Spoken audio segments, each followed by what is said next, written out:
Hi folks, Dave Stotts here from Drive-Thru History Adventures, and it's beginning to look a lot like Christmas. And as you can see, I spared no expense in decorating the Adventure Studio. This really is my favorite time of the year. And as a history teacher, there's no better holiday than Christmas to highlight the historical roots of some of our favorite holiday customs. So, here's part one in my Historical Side Roads series, covering the historical origins of 5 of our cherished Christmas traditions. Number 1, Christmas lights. Thomas Edison, inventor of the first successful light bulb, created the very first strand of electric lights. It was during the Christmas season of 1880 when Edison strung those lights around his Menlo Park laboratory, his research and development facility at his home in Menlo Park, New Jersey, which, by the way, was where the invention of the light bulb and the phonograph took place. It was railroad passengers traveling by the laboratory who got their first look at an electric light display. But it would take another 40 years or so before Christmas lights became the holiday tradition we all know and love. In the meantime, families would often use candles to light up their Christmas trees. Yeah, what could possibly go wrong with that? Yeah, it was dangerous and led to many home fires. But the world still wasn't ready for electrical illumination on trees, as there was a great mistrust of electricity at that time. Along came Edward H. Johnson, Thomas Edison's friend and business partner, who in 1882 put the very first string of electric Christmas tree lights together. He hand-wired 80 red, white, and blue lights, what could be more American than that, and wound them around his Christmas tree, a revolving Christmas tree to boot. But some credit President Grover Cleveland for helping finally popularize Christmas tree lights. In 1895, he requested that the White House family Christmas tree be lit up by hundreds of multicolored electric light bulbs. Then, on Christmas Eve, 1923, President Calvin Coolidge started our nation's tradition of lighting the national Christmas tree, but this time with 3,000 electric lights. In 1917, Albert Sadaka, an owner of a novelty lighting company in New York, decided to offer brightly colored strands of Christmas lights to the public after hearing a story about a candlelit tree that had caught fire. It wasn't long before Albert and his brothers formed the National Outfit Manufacturers Association, NOMA, and their organization cornered the market for Christmas tree lights for the general public until the 1960s. Now today, Americans spend billions of dollars on Christmas decorations each year, and the Christmas lights are a big part of that, especially with that neighbor down the street who apparently has something to prove with the sheer quantity of Christmas lights that can be seen from space and cause the city grid to dim slightly when he turns them on. But hey, I live in Texas, so more is more. Welcome back to Drive-Thru History Adventures Side Road, covering the historical origins of some of my favorite holiday traditions. Number 2, Christmas caroling. Saint Francis of Assisi, back in 1223, started organizing nativity plays in Italy. In these plays, people sang songs or canticles that basically narrated the story of the birth of Christ. Now, caroling was nothing new, as there had long existed medieval carols used in church liturgies and processionals, but these nativity songs took on new life and became more popular, spreading into France, Spain, Germany, and eventually England. But when Oliver Cromwell and the Puritans came to power in England in 1647, the celebration of Christmas and singing carols was stopped. But many of these nativity carols survived, being sung in secret. Finally, during the Victorian era, these Christmas carols started getting rediscovered, collected up from various English villages, and sung once again. And many new ones got written then too. Then, not long after, you start seeing official carol singers called waits who sang in public. They were called waits because they only sang on Christmas Eve, which was sometimes known as wait night or watch night, hearkening back to the shepherds in Bethlehem when they were watching their sheep when the angels appeared to them. Soon, whole carol services were created and the custom of singing carols in the streets had begun. So when did little groups of carolers start going from house to house? People actually used to do that, you know. I've even done it a few times. You tend to get strange looks when you do it alone. and in July. In some states, this is technically known as trespassing. Look, I'm sorry, okay? I start Christmas a little early. The act of traveling from house to house is called wassailing, and it's an Old Norse word meaning be well and in good health. But it didn't have anything to do with Christmas, let alone Christmas carols. It was during the Victorian era in England where the customs of wassailing and the tradition of singing Christmas carols eventually merged. And it's where we get that song, Here We Come A-Wassailing. Perhaps, other than Silver Bells, one of my least favorite Christmas songs ever. Bah humbug. Now let me get personal for a second here. It would make me so happy if Christmas caroling became a thing once again. It would require a more shared culture, I suppose, not to mention neighborhoods with neighbors who knew one another. On my street, we actually do a hayride and sing as we drive around the neighborhood. It's one of the highlights of the year. So if you and your family want to come to my house to sing, I would love it. Just maybe like one song. And I probably won't have any figgy pudding to give you either. Welcome back. Number 3 on our History of Christmas Traditions side road is mistletoe. The mistletoe plant grows on several different kinds of trees: willow, apple, oak. The tradition of hanging them in one's house comes from the ancient Druids, where it supposedly would bring good luck to households and ward off evil spirits. Well, we all know that's bunk. But it wasn't all bad. It became a sign of love and friendship in Norse mythology, hence the affection tradition associated with it. Now, the custom of kissing underneath the mistletoe came from England. Back then, you were supposed to pick a berry from one sprig of mistletoe, and then you kiss the person, and then when all the berries are gone, no more kissing. True story. Back in high school, I fashioned my own mistletoe hat out of a wire hanger. I wrapped the hanger around my head and positioned the hook above me, and on it I hung, you guessed it, mistletoe. Then I would furtively approach various members of the opposite sex. Did it work? Not even close. As I recall, it had the opposite effect. And maybe that's where we get the new cherished holiday tradition of being slapped under the mistletoe. Now lastly, the name mistletoe comes from 2 Anglo-Saxon words, tan, which means twig, and mistle, which means dung. That's right, kids. Mistletoe can basically be translated poo on a stick. It's romantic, isn't it? Number 4, Santa Claus, or St. Nicholas. Now you can trace the history of jolly old St. Nick back to a place called Myra, Turkey, what was once Asia Minor. There, St. Nicholas lived and was a Christian bishop in the 4th century. His parents had died when he was very young and left him a lot of money. He was raised by his uncle and known for being very pious. He was also known for his kindness and had a reputation for helping the poor and giving secret gifts to people in need. There are several legends about St. Nicholas, but we're not sure which ones are true. Now here is one of my personal favorites. In 325 AD, Roman Emperor Constantine, who legalized Christianity, asked that the church would convene a worldwide council called an ecumenical council, which met in the city of Nicaea in present-day Turkey.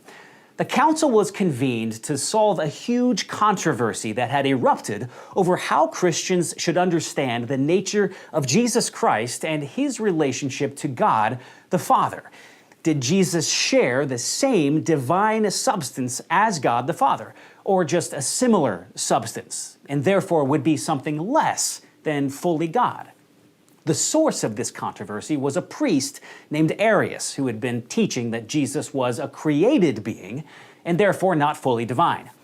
Now, the council met to hash that out. Long story short, the bishops ruled that Arius was a heretic and that Jesus was indeed of one substance with the Father, fully man, but fully God. Out of this came the adoption of the Nicene Creed that states that Jesus is God from God, light from light, true God from true God, begotten, not made, consubstantial with the Father, and so forth. So, what does all this have to do with Santa Claus? Well, it's widely believed that the bishop St. Nicholas attended the Nicaea Council. A zealous defender of the divine nature of Jesus, it is said that he couldn't stand listening to Arius' false teaching that Jesus wasn't truly divine. So, it is said that he lost his patience and literally punched Arius in the face.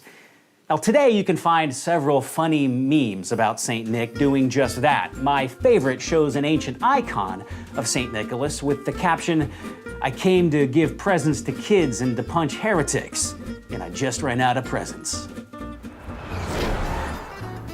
The last in our top 5 History of Christmas Tradition series is number 5, Christmas stockings. Now, one of the oft-told stories about St. Nicholas involves a poor man with 3 daughters living in ancient Asia Minor.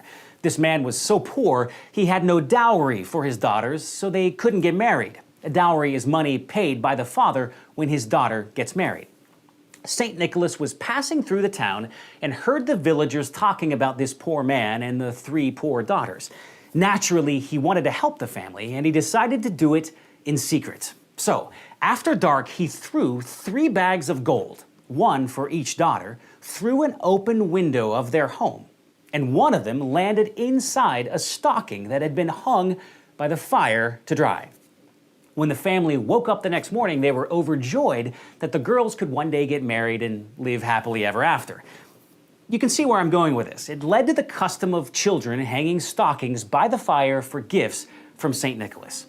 Sometimes this story has been told with St. Nicholas throwing gold balls through the window, which is where the tradition of putting oranges or tangerines into stockings came from. They represent the gold balls that it is said that St. Nick threw into the stockings. So, there you have it, folks. The historical origins of 5 of our most cherished Christmas traditions. Oh, and one last one. Do you ever cringe a little when you see Xmas instead of Christmas? Well, you don't really need to. In the Greek alphabet, the letter that looks like an X is the Greek letter chi, which is the first letter of the Greek word for Christ, or Christos. It's just a shorthand way of writing Christmas. But it's not pronounced Xmas. And if you call it that, well, then St. Nicholas might go all Council of Nicaea on you and give you a gentle punch in the face. If you don't know what I'm talking about, see number 4 in this series. Just kidding about the punching thing. Folks, I want to take this time to thank you for being part of the Drive-Thru History family. We love history here, and we love being able to deliver it directly to you, our cherished audience. God has blessed us all, and there is nothing better than being able to explore His world and His story with you. Have a Merry Christmas. You disgust me. How can you live with yourself? Just cool it, Zippy. You sit on a throne of lies.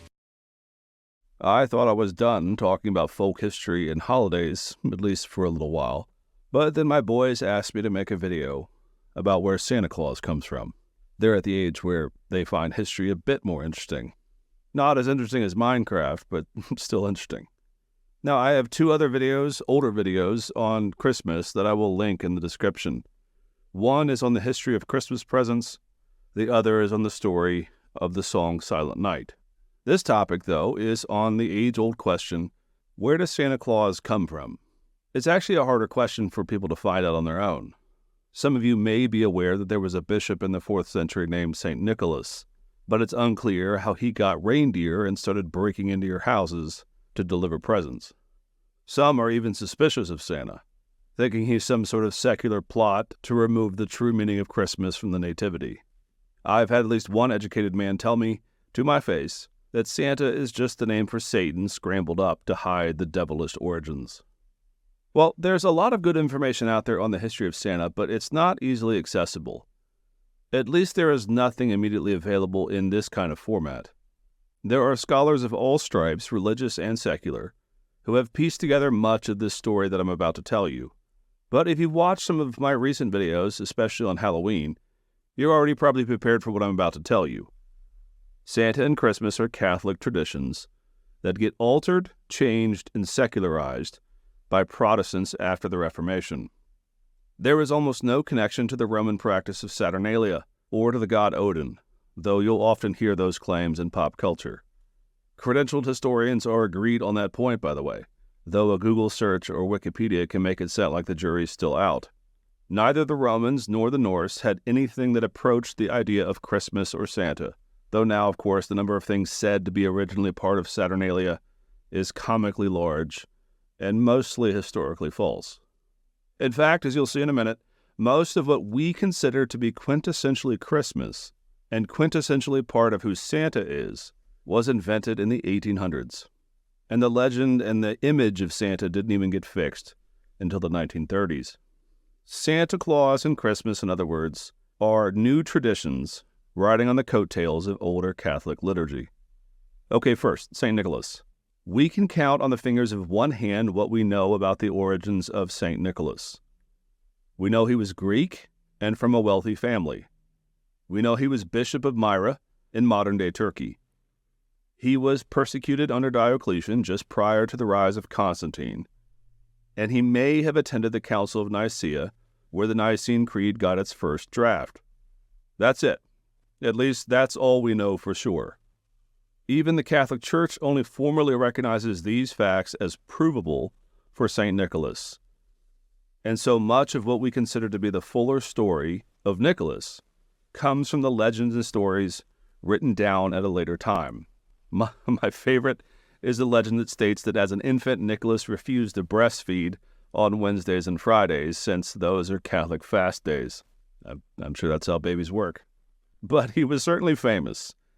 We know this because in the area around where he was a bishop, people began to name themselves after him when they were ordained. Stories abound also of St. Nicholas caring for children and giving his wealth away lavishly, which is absolutely where the later stories of him as a giver of gifts to children originates. But he did not go around on December 24th giving gifts to celebrate the birth of Jesus. The most popular legend is that Nicholas once heard of 3 young girls whose father was old and poor and unable to pay for their dowry to marry. He was on the verge of selling them into, let's just say, a certain kind of slavery that I won't say out loud.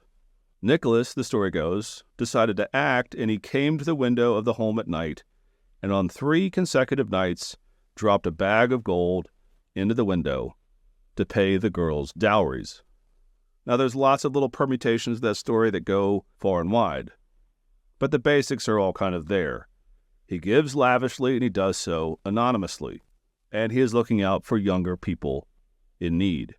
Now, there is, of course, another legend of St. Nicholas, one that is loved by theology nerds everywhere, and that is the story of St. Nick slapping Arius at the Council of Nicaea.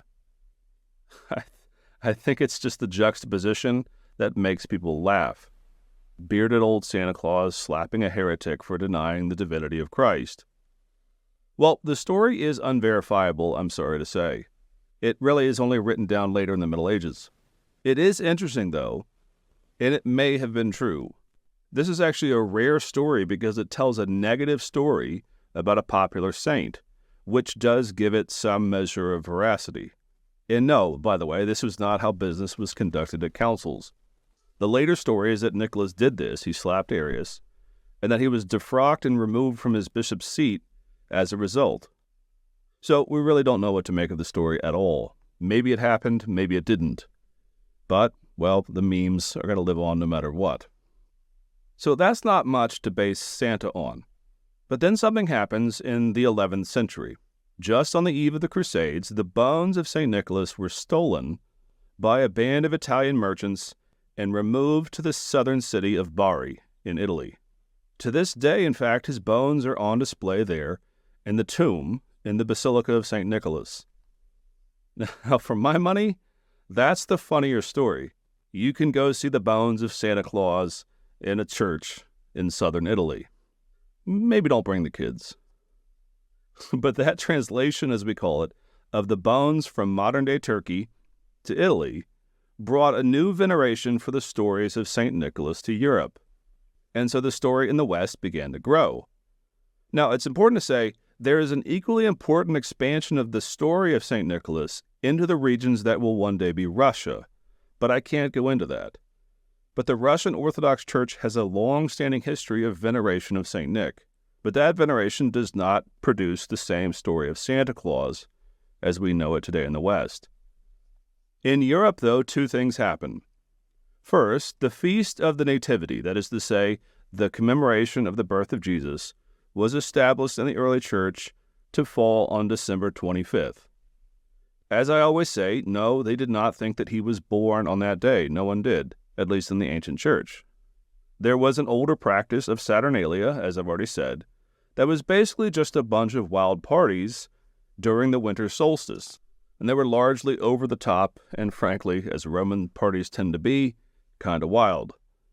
To use Southern American lingo, it was the last barbecue cookouts before it got too cold and too dark to do much of anything outside until spring.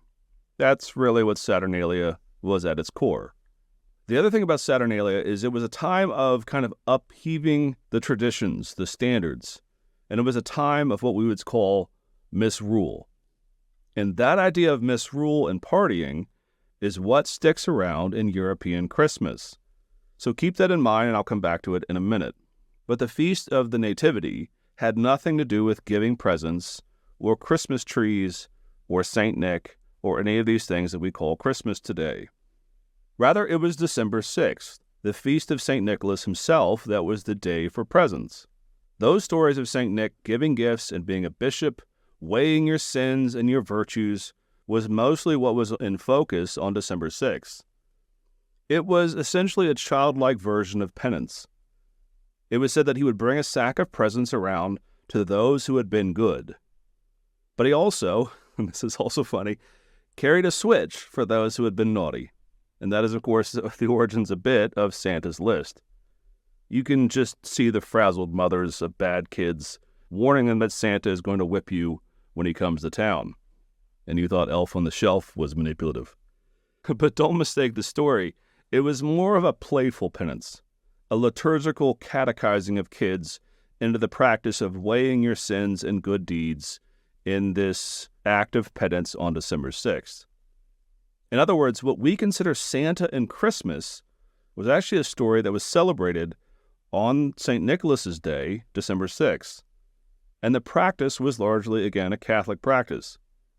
December 25th, though, was mostly a large season of parties for adults, with a lot of drinking and eating, but nothing of what we consider modern-day Christmas, trees, presents, and jolly old St. Nick. So what happens? Well, quickly, the story is that the Protestant Reformation disrupts a lot of this historic liturgy, and that's across the board. New Protestant nations, Lutherans, Reformed, Anglican, etc., after the 16th century worked very hard to figure out what to keep and what to throw away from the Catholic liturgy. Most of it got purged, even in historically liturgical churches like the Anglicans. So as a result, most Protestant nations found themselves wanting to keep primarily only Easter and Christmas, since those were celebrated in the ancient church and focused on Christ himself and not on the life of a saint. Protestants to this day still celebrate Christmas and Easter usually. What happened, though, is that people still liked the giving of presents. They missed December 6th, to put it mildly. And so what happened in Protestant nations is you see a kind of creativity, if you want to use that word, in trying to come up with ways to keep the giving of presents without keeping St. Nicholas's Day on December 6th. In Lutheran Germany, for example, they liked the idea of the giving of gifts to kids, but again, they got rid of St. Nick, and they decided instead to have baby Jesus be the one to bring the gifts to the kids. They referred to this as the Christkindl, or the Christ child, and he stood in place of Santa, which is where the name Kris Kringle comes from. I always wondered that as a kid myself. His name is Santa. Why is he being called Kris Kringle? But it's actually a morphing of the word Christkindl, which is just baby Jesus bringing the presents instead of St. Nick. In England, a different tradition arose during and long after the Reformation, centered around the figure of Father Christmas. Not Santa, though the resemblance is certainly there for some, but more the embodiment of the Christmas spirit itself, or the merry season. Father Christmas wore green, and he had a long beard, and he sort of presided over the month of December as a reminder to laugh, eat, and drink, to celebrate the season, as well as to be generous to those around you. For a long portion of English history during and after the Tudors, therefore, there is no mention of St. Nicholas or Catholic tradition, at least not from the royal family or the Anglican Church. Instead, the Christmas season was stretched over the entire month, culminating not only in December 25th, but eventually in Boxing Day, the day after Christmas, on into the new year. Now, Boxing Day is that same move that Protestants do, where they change liturgy into a Protestant practice. The day after Christmas was originally the Feast of St. Stephen. Now it's Boxing Day and non-liturgical. Until the 1800s, in fact, England largely considered this Christmas-tide season as a whole. Father Christmas would sometimes be mentioned, sometimes not. There was no Santa Claus or St. Nick. A great example of this, by the way, is the famous song Good King Wenceslas, written in the 19th century, that tells the story of a lord giving to the poor and being generous with the Christmas spirit during the Christmas time. It's not Santa, it's about the generosity of spirit. The other feature of the English Christmas season in history is that it was a notoriously large party season. Remember what I said about Saturnalia and the time of misrule? Well, that does live on in English heritage. It was often a wild time, to say the least. In fact, one of the things you often hear is that Puritans, or sometimes the royal family, were anti-Christmas at times. Well, this is why. It wasn't that they didn't like the remembrance of the birth of Jesus. Christmas was in England a lot like Mardi Gras in America, to put it that way, which ironically is also a Catholic holiday that has turned into a bit of drunken debauchery. But that's another video. But those are the extreme stories, the time of misrule, the partying, the drunkenness during the English Christmas. At its best, English Christmas is known for the best of its parties, its food, and its focus on merrymaking throughout the country. But the focus is on Christmas spirit in general. More on that in a minute. The third and last one that I'll talk about is in the Netherlands. There, St. Nicholas is not only carried on after the Reformation, but the story of St. Nick is expanded and continues even to this day. And that link is important. For the Dutch, Nicholas is known as Sinterklaas, which is, of course, the origin of the phrase Santa Claus as you and I know it. He has several of the features that would later become Santa, but it's not quite as clear as you think it is. You see, in the Netherlands, during the time of the Renaissance and a little bit after, it was said that Santa Claus lived in Spain throughout the year preparing gifts. Now, Spain at the time owned the Netherlands, and so the connection there was very obvious to them. He was back at the homeland, making gifts, and he came once a year, again on December 6th, to check if the children had been good. And Santa Claus had an adopted orphan boy named Peter, who was a Moor from that time in Spanish history, before the Reconquista removed the Moorish presence as much as possible from Spain. Santa Claus rode on a carriage drawn by horses, and he would, depending on the story, deposit gifts in wooden shoes in the windows, or young Pete himself would shimmy down the chimney to deliver the presents to the kids. Now, this Dutch tradition, as you can tell, is the origins of a lot of what will become Santa Claus. But it's the same old tradition, only changed and altered just a bit. However, there are two things that we need to point out. In the original Dutch practice, Santa Claus remained a bishop, and he was there to see if the kids were naughty or nice. He is not a magical creature. He is still very much part of the clergy.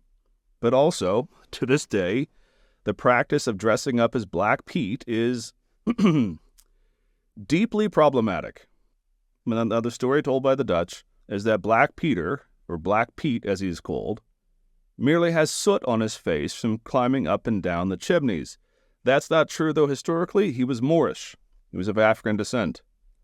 This story actually originally was more like Robin Hood, and if you're my age, you'll remember the best version of Robin Hood, which is the Kevin Costner version, where a man from the Crusades has connected with a companion that is Moorish, and they travel together as allies. That was the original Santa Claus.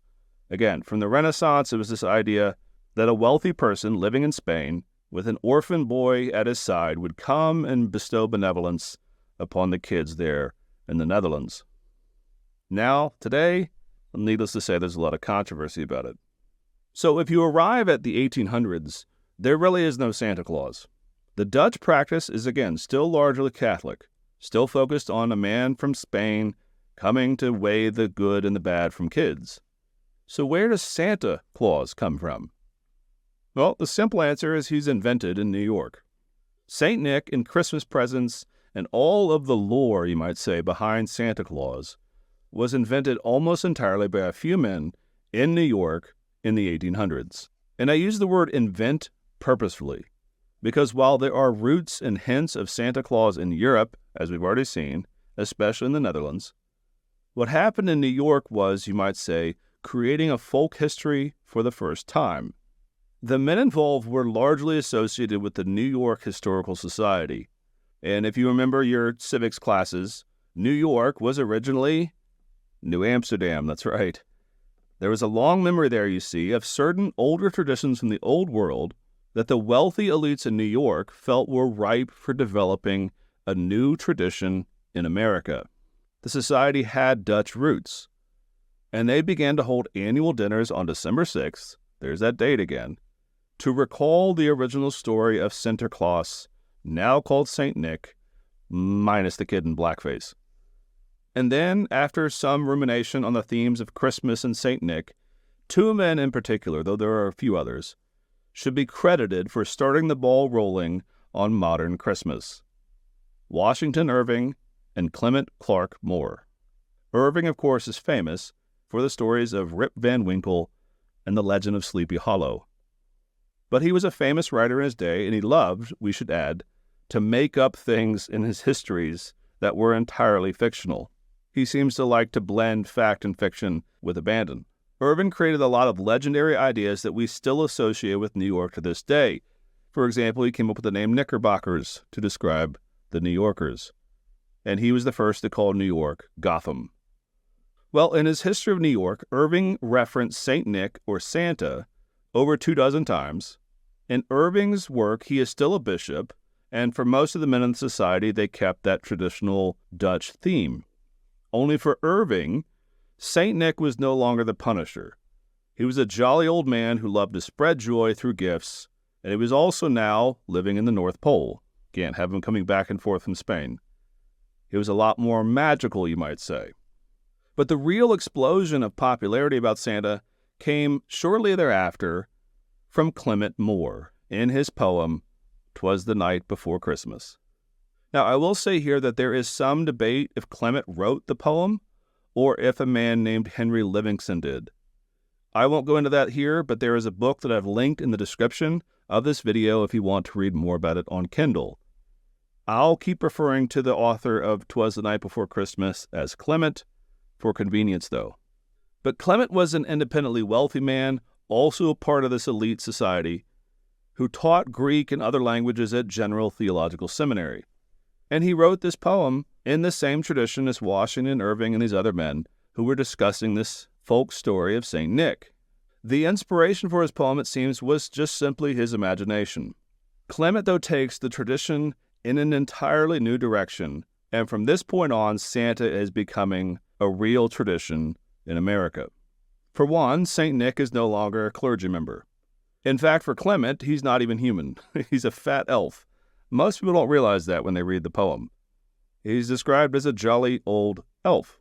He rides on a sleigh drawn by tiny reindeer who each have names. That is also an invention of Clement.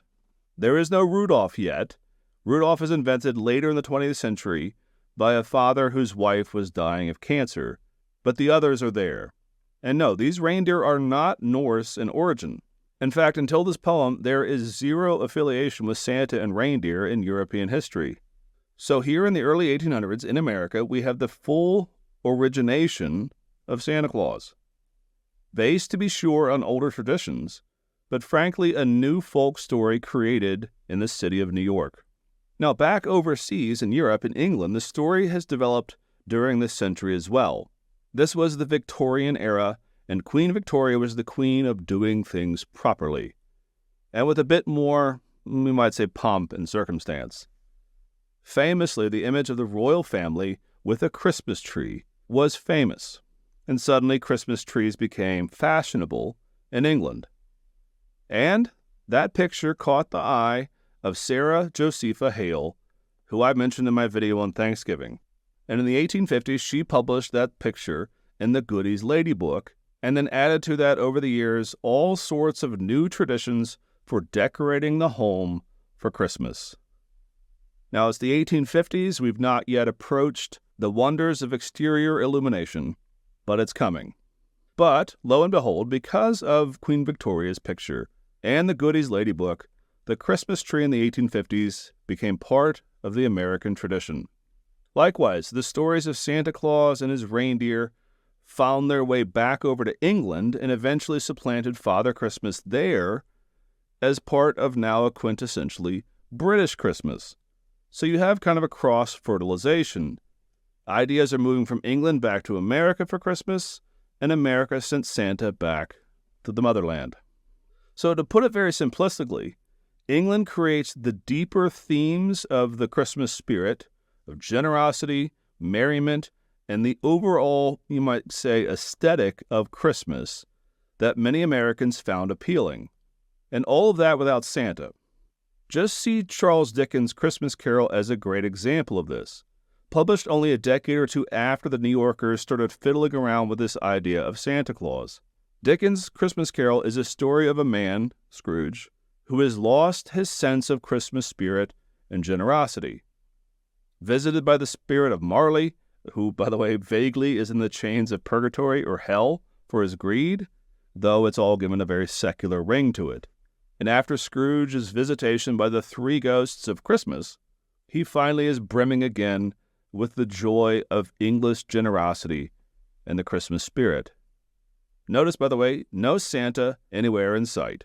In America, though, the lore and the heritage of who Santa was began to grow. And over the rest of the 1800s, that tradition will go back to England and will become a part of British Christmas ever since. And finally, if you noticed, 'Twas the Night Before Christmas, as I said, describes Santa as an elf.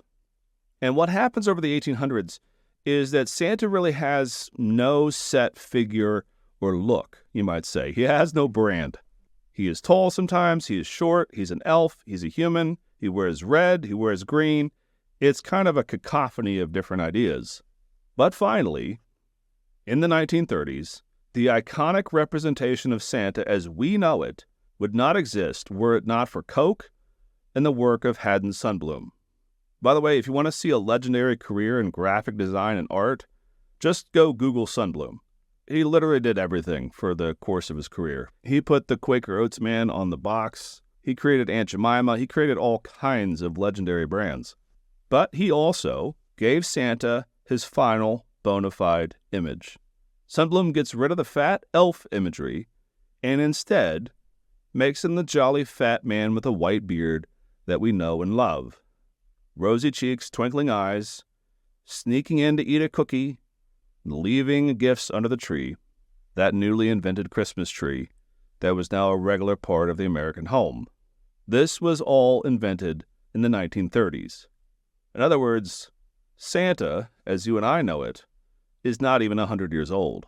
But after Sundblom, there's no going back. This is Santa, at least in the minds of most people who celebrate Christmas. If you've ever heard of Santa Claus, you'll probably recognize the next part of this story. You have to picture Nicholas as a young man, not yet a bishop, not yet a priest. He was looking for purpose in his life and for meaning and something to do with his life when he heard the story of a man in the city of Patara who had recently lost everything. He was financially ruined. He had 3 daughters, and they were of marriageable age. But in that time and that part of the world, if you didn't have money for a dowry, the payment that a woman would have to bring into a marriage, you could not be married. And so these 3 daughters couldn't marry. And without any means of providing for his daughters, the father struggled with the idea of sending them into prostitution. Nicholas decided to intervene. He didn't want to be known or specially called out for his acts of generosity.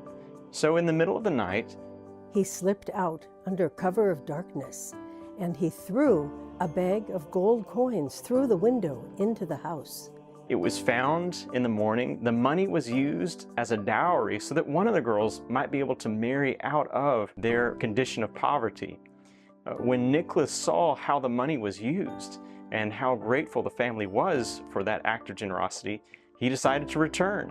Nicholas repeated the action 2 more times so the other daughters could also be married. But the last time, the father had hidden in wait to discover who the benefactor was that was helping his family. And we heard the bag bang against the floor. He sprung up, ran out, and grabbed hold of this anonymous gift giver and spun him around. And Nicholas said, "Don't tell anyone, because I don't want people to know." The father agreed, although clearly he did not keep it secret for long, because we have come to know this story as well. Okay, let's stop right there. You're probably wondering, wasn't the money thrown down a chimney and landed in a stocking or a shoe? In Nicholas' time, houses did not have chimneys, and so the only way that Nicholas could toss the gold into the house was through the window. In this story of the 3 dowries, of 3 girls, you can see already just the bare essentials of the Santa Claus story. The idea of a nighttime anonymous gift giver and arriving and delivering gifts maybe through an open window. And in some later versions, Nicholas finds that the window is locked, and so he has to drop the bag of gold down the chimney, where it lands in a stocking that's hanging there by the fire to dry. So you can already see that there are little clues as to where the Santa Claus story comes from and where it will go. I think for that reason, this is one of the stories that has become the most popular St. Nicholas story that we have. Many artists through the centuries have depicted this famous story with Nicholas wearing clerical robes, but the event actually took place before he was a bishop. It's mistakes such as this that have added to the inaccuracies about him. But there's no doubt that later in life, Nicholas did become Bishop of Myra. A bishop at that time was responsible for representing the community in spiritual and civil affairs. But not long after Nicholas became bishop, one of the fiercest decades of persecution began for Christians. Nicomedia was the capital of the Roman province of Bithynia, and we're overlooking the remains of the ancient theater in the city. In 256, the Goths sacked Nicomedia, but just a few years later, in 284, Diocletian was proclaimed emperor just east of Nicomedia. In one of his first acts, he rebuilt the city and called it the New Rome.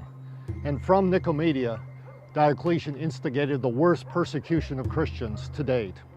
The capital of Nicomedia had so many important both imperial and royal buildings, and whatever they had here from the workmanship point of view was an excellent piece of work. In 303, the Emperor Diocletian ordered the destruction of the main cathedral here in Nicomedia and the burning of every copy of Scripture. His aim was to rid the empire of what the pagan population believed to be a wretched cult.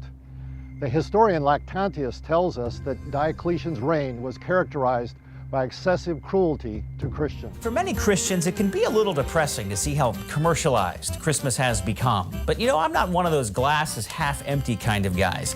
I say take that glass and fill it with wassail and raise it to Christmas. Some may try to secularize this holiday by turning it into some kind of a generic winter celebration, but almost everything you see at Christmas has a Christian tradition attached to it. It's not about pagan rituals. It's the most amazing time of the year. It's about charity to the poor, celebrating family, being a light to the world, and giving gifts.